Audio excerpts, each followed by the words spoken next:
So, what's Jonathan Edwards' role in all this? And you've read the book, you're reading the book right now. So, as you know, Edwards was a pastor in Northampton, Connecticut. And the town was full of rowdy young people and they were what we call company keeping. That is to say, they stayed up late at night alone with both sexes and just hanging out and carousing after the parents were in bed. They would often go to taverns and drink and just hang out in big gangs. And essentially, this is kind of weird to say, but they were having makeout parties where they're sort of like having sort of premarital pre-sex a lot. And again, but sometimes this actually leads to premarital sex, and there were pregnancies. And there are these stories of the dominance of or a lot of marriages happening with girls with swollen bellies or couples giving birth like 3 months after they're married. So clearly, people are getting married before they're having sex before they're married, and it's becoming an issue. It is not virtuous. I mean, it's good they're getting married, but it's not the way it's supposed to be. And everyone knows what's happening. Kids are just going wild, running all over the town. What's going on here? Well, part of the problem with a shortage of land. Now, typically, when a young man felt ready to move out of his parents' home, he would acquire inexpensive land in New England, which was abundant at one point, and start his own home and then get married. That is to say, you want to get married as a young man partly because you want to get away from your family, have some independence, and you want to have sex. This is a proper order of things, but you can't get married until you move out of your parents' house. And you don't move out of your parents. The typical way to move out of your parents' house in America was you would buy cheap land out on the frontier and you get married. And then you could do this. And that was actually part of the great appeal of America. No, you could actually have land and start an abundant life pretty early in life. It wasn't too hard. It's a land of opportunity, financial opportunity, economic opportunity, and it always has been.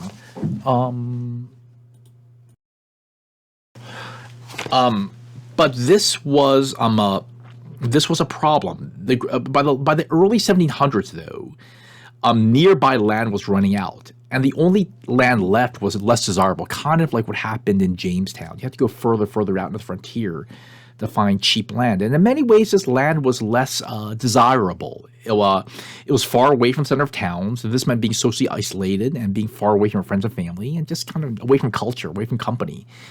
It also meant that if you want to buy and sell things, it's going to be a lot more expensive. So you're going to grow corn, going to grow wheat. But, it's really hard, though. You got to ship that stuff all the way out, and that just costs money. It's really inconvenient. And also, it means you're vulnerable to Native American attack. It also meant that you're vulnerable to a bear attack, animal attack. You could get hurt, you could break your leg and die, and who would be there to help you? There's a lot of reasons why you don't want this land that's far away from the center of town. So you have young men who are still living with their parents well into the 30s, just because they can't afford to move out. They're not economically able to move out. And so that means young people are postponing marriages. So again, you got this problem of restless, young, landless, unemployed men in England. Now you have restless, young, marginally employed young men in America. And they're going to get antsy. They're going to do some violence, cause some mischief. And also there's sexual desire that needs to be unleashed. So you have the band of rowdy young people going out in crowds. In June of 1734, one of the most admired young men of the town suddenly died just like that. It's like the quarterback and the prom king of your high school, in the prime of his life, looking very in the prime of his life, looking very young and virile and strong. I mean, he just died.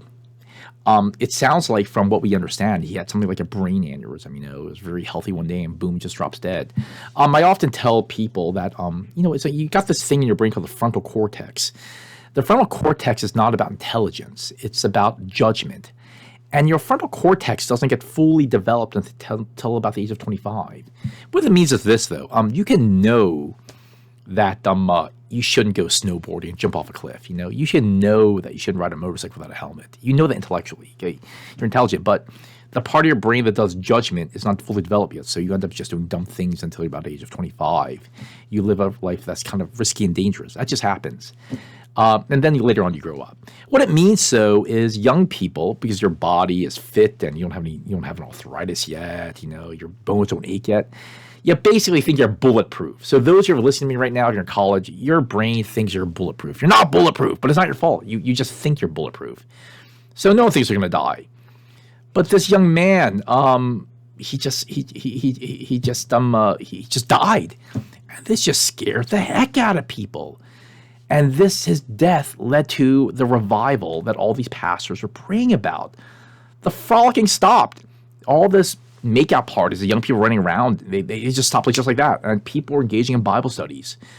One by one, all the young people, first alone, then a trickle, then a big flood, would go to Edwards' office, in between church. And they would ask Jonathan Edwards, I don't want to go to hell. I'm afraid I'm going to die. What do I have to do to be saved? And Jonathan Edwards would slowly, graciously, intellectually, calmly, talk them through who was Christ, what is the cross, what must one do to be saved. And bit by bit, a trickle, then a river, then a flood, all these young people all throughout Jonathan Edwards' town started becoming born again. They had these dramatic experiences where they suddenly were terrified of hell, and they were deeply aware of their own sins, and they wanted to do everything they could to embrace this new birth, this new life, and they became different. They were having Bible studies throughout the middle of the day. They would just gather together and they'd pray together. They'd read the Bible together. They'd sing songs together. They'd talk about loving God together. And the parents suddenly felt deeply convicted, like, oh my goodness, my children are hardcore Christians. What's going on? And it spread. Then the parents were like becoming Christians or attending church with much more earnestness and going to Edwards and learning to become better Christians and having a new birth. And soon the town harlot, the town prostitute, if you will, the loose woman of town, who was notorious, walked into Edwards' office. And she said, I want to be a born-again Christian. What must I do to be saved?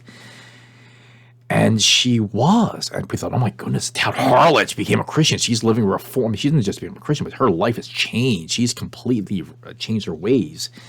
And then they also were so impressed by this. They want to be born again. And it's like an epidemic. It's like COVID, if you will. It's like a catching disease that's spreading out all over the place. People are becoming born again Christians all over town. It's like all over town.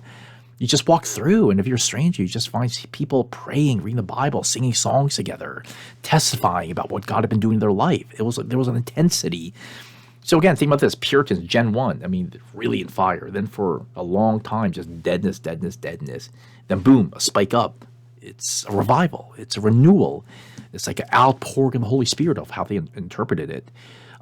And then it got excessive, and it got really excessive and got really sad. There's a guy named Joseph Hawley. In 1735, he committed suicide in the most gruesome way imaginable. He cut his own throat with a knife out of despair. He felt guilty that he was a sinner, and he would go to Edwards and people like Edwards and say, I want to be a Christian. I want to experience a new birth. And they would counsel him that, I think you're saved. I think you're saved. And Hawley always said, I don't know if I'm saved. It sounds like he just didn't believe that he was saved, or that he thought he was saved, but maybe it was a counterfeit salvation. Maybe he wasn't really, really saved. And then, so he was haunted by the idea that he's got this grief, the sin, the sadness. And he just didn't know if he was worried that he was just being a hypocrite the whole time, that he wasn't really a Christian. It sounds like in retrospect, we're just guessing here, it's hard to diagnose people, but it sounds like he was just probably depressed. Things like this happen, and the undignified emotional display caused some to criticize the revival. People are just singing too loud, or, just falling on the floor, accepting Christ, grieving for their sins. It was really dramatic.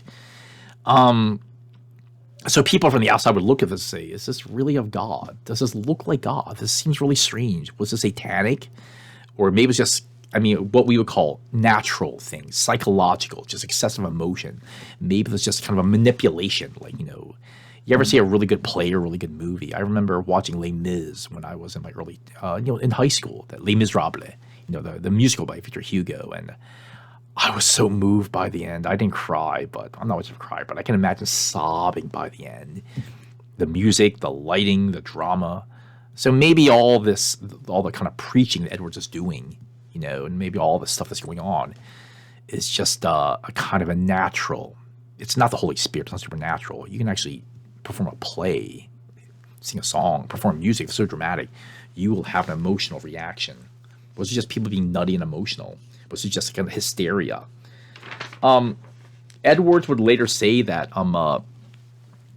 when the Spirit comes, there'll always be emotion. He thinks that emotion is often like a prerequisite for the work of the Spirit. There will always be emotion. And an emotion is a sign of the genuine move of the Spirit. But the emotions can grow out of control. And so Satan also sends false awakenings alongside genuine awakenings. And it is necessary to judge the difference. It's more like God's Holy Spirit comes, but Satan sort of like tags along and squeezes through. And so he's saying, yeah, not all of it's real, but it doesn't mean the weird stuff. I mean, he thinks what happened to his uncle is horrible, right? That was not of God.